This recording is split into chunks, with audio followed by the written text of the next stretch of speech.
আকাশে বাড়ছে রোদের তীব্রতা। এই গরমে শিশু থেকে বৃদ্ধ সবাই অস্থির। এই সময় দেখা দিতে পারে শারীরিক নানা সমস্যা, যেমন পানি স্বল্পতা, প্রস্রাবের সংক্রমণ, দেহের সোডিয়াম কমে যাওয়া, হিট স্ট্রোক, কোষ্ঠকাঠিন্য, ডায়রিয়া, গরমজনিত সর্দি কাশি, জ্বর ও জন্ডিস। তাই গরমের দিনগুলোকে নিজেকে সুস্থ রাখার জন্য অবশ্যই খাবারের ক্ষেত্রে বিশেষ সতর্কতা অবলম্বন করতে হবে।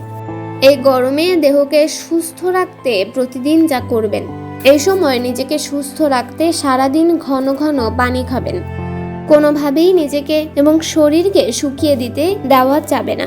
সাদা ভাত এবং তার সাথে ঝোল জাতীয় তরকারি ও সালাদ খেতে হবে। শুধু খাবার না, এই সময় পোশাকের ক্ষেত্রেও সচেতন থাকতে হবে।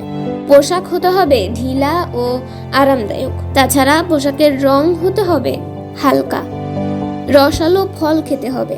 যারা শরীর চর্চার জন্য সকালে হাঁটেন, তারা সময় পরিবর্তন করে বিকেলে বা সন্ধ্যায় হাঁটলে পরিশ্রম কম হতে পারে। বাইরে বের হলে রোদ থেকে বাঁচার জন্য চশমা ও ছাতা ব্যবহার করতে হবে।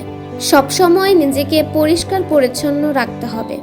যা করবেন না, বাইরের খোলা খাবার থেকে দূরে থাকুন, কারণ এই খাবার শরীরের জন্য মারাত্মক ক্ষতিকারক।